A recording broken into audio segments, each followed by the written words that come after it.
அனைவருக்கும் வணக்கம்.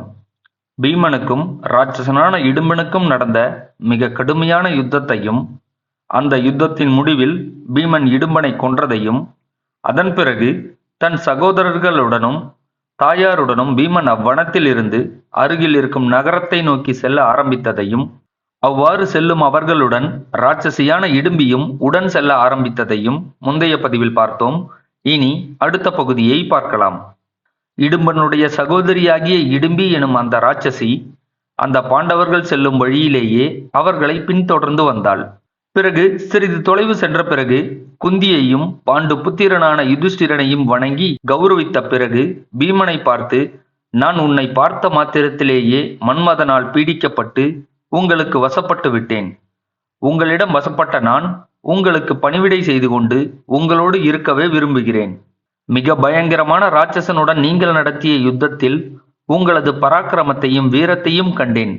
இப்படிப்பட்ட பராக்கிரமம் நிறைந்த உங்களோடு இருந்து உங்களுடைய சரீரத்தை அனுபவிக்க விரும்புகிறேன் என்று கூறினாள்.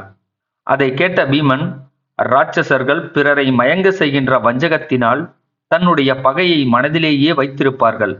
ஆதலால் உன்னை விட்டு வைப்பது சரியல்ல. நீயும் உன் சகோதரன் சென்ற வழியிலேயே செல் என்று சொல்லி இடும்பியை கொல்ல முயன்றான். யுதிஷ்டிரன் பீமனுடைய அந்த செய்கையை தடுத்து, ஆண் சிங்கமே, பீமனே, நீ கோபம் கொண்ட போதிலும் பெண்வதை செய்யாதே. அது தர்மத்திற்கு புறம்பானது. நீ அவளுடைய சகோதரனை கொன்று இருக்கிறாய். அதற்கு அவள்தான் நம் மீது கோபித்திருக்க வேண்டும் என்று கூறினார். அதன் பிறகு இடும்பி குந்தியையும் யுதிஷ்டிரனையும் வணங்கி பின்வருமாறு சொல்லத் தொடங்கினாள். தாயே, இவ்வுலகத்தில் பெண்களுக்கு மன்மதனால் உண்டான துயரத்தை நீ அறிவாய் அல்லவா? சிறந்தவளே, அப்படிப்பட்ட துயரமானது இன்று உங்கள் மகனால் எனக்கு நேர்ந்திருக்கிறது. அந்த பெரும் துயரமானது காலத்தை எதிர்பார்த்து என்னால் பொறுத்து கொள்ளப்பட்டிருக்கிறது. அந்த காலம் இதோ வந்திருக்கிறது. எனக்கு சௌக்கிய லாபம் வரப்போகிறது. மேலானவளே, வேண்டியவர்களையும் உறவினர்களையும் விட்டு வலிமையான உன்னுடைய புத்திரனை நான் கணவனாக வரித்து விட்டேன். புகழ்பெற்ற நான் இந்த வீரனாலும் உங்களாலும் நிராகரிக்கப்பட்டால் பிழைத்திருக்க மாட்டேன். உயிரை விட்டுவிடுவேன். இதை நான் சத்தியமாக சொல்கிறேன். உத்தம பெண்ணே, அதனால் நீ என்னை தெரியாதவள் என்றாவது, அன்புள்ளவள் என்றாவது, அனுசரித்தவள் என்றாவது நினைத்து என் மீது தயை காட்டுங்கள். மிகுந்த பாக்கியம் உள்ளவளே, என் கணவனாகிய உன் புத்திரனை என்னோடு சேர்த்து வையுங்கள்.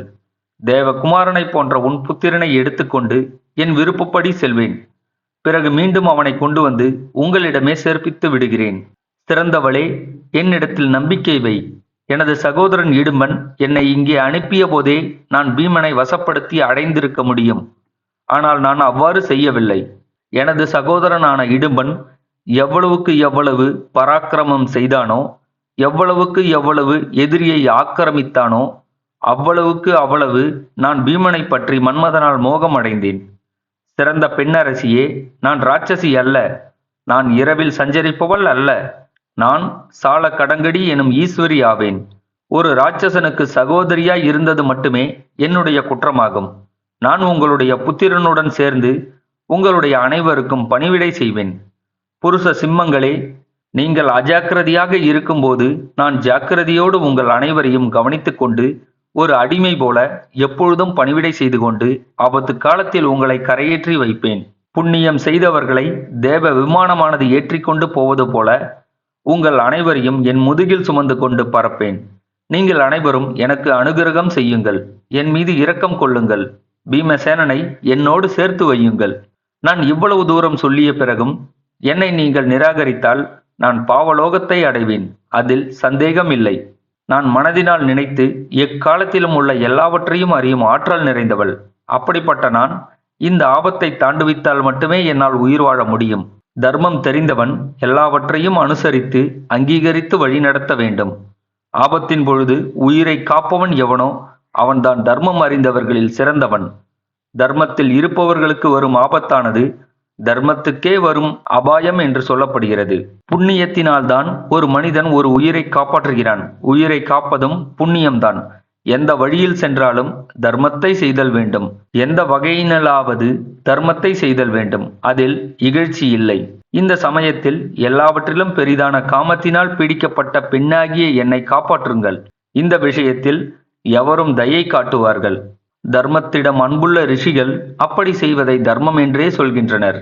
நான் எனது திவ்ய சக்தியினால் நடந்தவற்றையும் இனி நடக்கப் போவதையும் அறியக்கூடியவள். ஆதலால் இதன் பிறகு உங்களுக்கு என்ன நடக்கும் என்பதை நான் இப்பொழுது சொல்லப் போகிறேன். உங்களுக்கு நன்மையை சொல்லப் போகிறேன், கேளுங்கள். ஒரு சிறந்த தடாகம் இன்னும் சிறிது தொலைவில் இருக்கிறது. இப்பொழுது அந்த தடாகத்துக்குச் சென்று ஸ்நானம் செய்து கொண்டு ஒரு மரத்தின் கீழ் படுத்திருந்து நாளை காலையில் ஜெகத் பிரபுவும் தாமரை இதழ் போன்ற கண்களை உடையவரும் மகா ஆத்மாவும் ஆகிய வியாச பகவான் எதிர்வந்து தோன்றுவதைக் கண்டு நீங்கள் உங்கள் துயரத்தை போக்கப் போகிறீர்கள். துரியோதனனால் ஊரை விட்டு போனதும் வாரணாவத நகரத்தில் கொளுத்தப்பட்டதும் விதுரரால் நீங்கள் காப்பாற்றப்பட்டதும் அவருக்கு ஞானக்கண்ணில் தெரிந்திருக்கின்றன. அவர் உங்களுக்கு சாலிகோத்திர மகரிஷியின் ஆசிரமத்தில் வாசம் செய்யுமாறு கேட்டுக்கொள்ளப் போகிறார். அந்த ஆசிரமத்தில் உள்ள புண்ணிய மரமானது மழை, காற்று, வெயில்களை தடுத்து நிறுத்தக்கூடியது. அது மட்டுமில்லாமல் அந்த தடாகத்தின் நீரை குடித்தவுடன் பசிதாகங்கள் போய்விடும். இந்த மரமும் இந்த தடாகமும் சாலிகோத்திர மகரிஷியின் தவத்தினால் உண்டாக்கப்பட்டவை.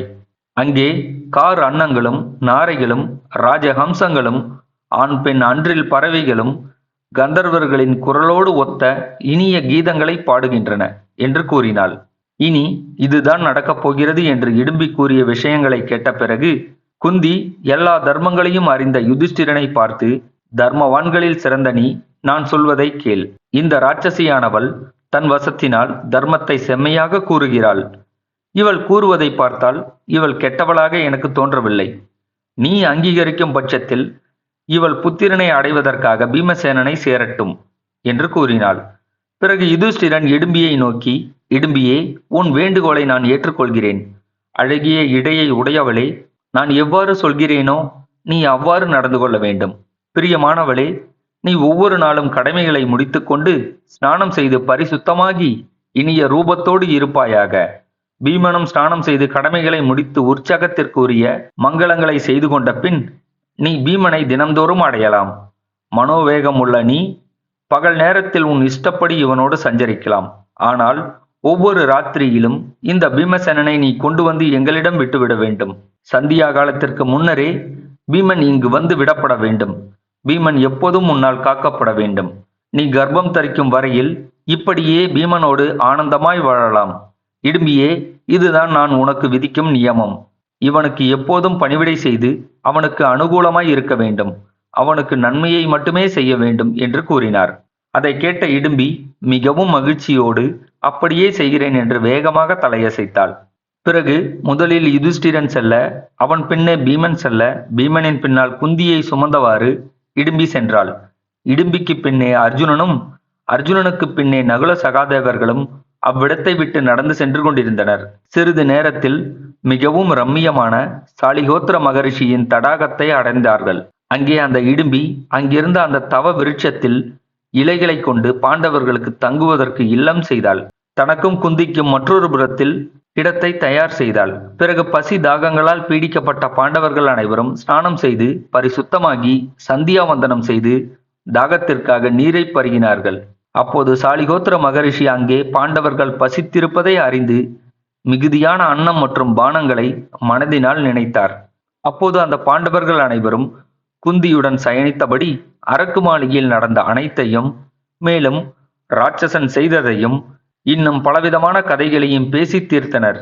பேச்சு முடிந்தபோது ராஜபுத்திரியான குந்தி பாண்டு புத்திரனான பீமனிடம், உனக்கு பாண்டு மகாராஜா எப்படியோ யுதிஷ்டிரனும் அப்படியே பூஜிக்கத்தக்கவன். ஆனால் நானோ அந்த யுதிஷ்டிரனாலேயே பூஜிக்கப்பட வேண்டியவள். ஆதலால் நீ என்னை மிகவும் பூஜிக்க வேண்டியவன். ஆதலால் நான் சொல்வதை நீ செய்ய வேண்டும். பாண்டுவின் புகழுக்காக என் விருப்பத்தை நீ செய்ய வேண்டும். பீமா, பாவியும் புத்தி தேர்ச்சி இல்லாதவனுமாகிய துரியோதனனால் இவ்வாறு துன்பப்படுத்தப்பட்ட நான் அந்த துன்பத்திற்கு பரிகாரத்தை காணாமல் இருக்கிறேன். சில தினங்களில் யோக சேமம் உண்டாகும். ஆதலால் பயமில்லாததும் பிறர் வர அஞ்சுவதுமாகிய இந்த இடத்தில் நாம் வசிப்போம். உன்னை பார்த்தவுடன் மன்மதனால் தூண்டப்பட்ட இந்த பெண் தர்மத்தை முன்னிட்டு யுதிஷ்டிரனிடமும் என்னிடமும் வேண்டிக் கொண்டிருக்கிறாள். தர்மத்தை அனுசரித்து இவளுக்கு ஒரு புத்திரனை கொடு. அந்த புத்திரன் நமக்கு நன்மையையே செய்வான். ஆதலால் நான் கூறியதை மறுக்காமல் செய் என்றாள். அதை கேட்ட பீமன், அப்படியே செய்கிறேன் தாயே என்று தன் அன்னைக்கு வாக்குறுதி கொடுத்தான். பிறகு இடும்பியை பார்த்து, சிறந்தவளே, அழகிய இடையை உடையவளே, எவ்வளவு காலத்தில் உனக்கு புத்திர உற்பத்தி ஏற்படுமோ அவ்வளவு காலம் வரையில் நான் உன்னுடன் சஞ்சரிப்பேன். அதே சமயத்தில் நீ உன்னுடைய அற்ப புத்தியை என்னிடம் வெளிப்படுத்தாமல் இருக்க வேண்டும். பெண்ணரசியே, உத்தம ஜாதி பெண்களுடைய குணங்கள் பொருந்தியவளாக என்னை அடைய கடவாய் என்று பீமன் கூறினான். அப்படியே ஆகட்டும் என்று ராட்சசி மகிழ்ச்சியோடு சம்மதித்தாள். பிறகு பகலில் தன்னுடைய வீட்டிற்கு சென்று அரசர்களுக்கு தேவையான உணவுகளை கொண்டு வந்தாள். அதன் பிறகு மிக அழகான ரூபம் எடுத்து பீமசேனனை தூக்கி கொண்டு மேலே பறந்தாள். உயர்ந்த ரூபத்தை எடுத்து எல்லா ஆபரணங்களையும் அணிந்து கொண்டு மிருகங்களும் பறவைகளும் சஞ்சரிக்கின்ற அழகான மலை சிகரங்களிலும் ரம்மியமான தேவ ஆலயங்களிலும் பிரவேசித்து மிக இனிமையாக பேசிக்கொண்டு எந்த காலமும் பீமசேனனை சந்தோஷப்படுத்தி கொண்டிருந்தாள் அந்த அழகான ராட்சசி. அதே போலவே போக முடியாத காடுகளிலும் மலைகளிலும் மரங்களிலும் மலை சரிவுகளிலும் தாமரை புஷ்பங்களும் நீலோத்பவ மலர்களும் நிறைந்த தடாகங்களிலும் வைடூரிய கற்கள் நிறைந்த மணல்களை உடைய ஆற்றுத்தீவுகளிலும் அழகான வனங்களிலும் உயரமான மலை சிகரங்களிலும் அழகான துறைகளும் காடுகளும் நிரம்பிய காட்டாறுகளிலும் மணிகளும் பொன்னும் நிரம்பிய நகர பிரதேசங்களிலும் எச்சர்களுடைய இடங்களிலும் குல பர்வதங்களின் சிகரங்களிலும் எல்லா காலங்களிலும் காய்த்த மரங்களோடு கூடிய மானசரோவரத்தின் காடுகளிலும் மிக அழகான ரூபத்தை தரித்து பீமனுடன் இன்புற்று வாழ்ந்தாள் அந்த இடும்பி.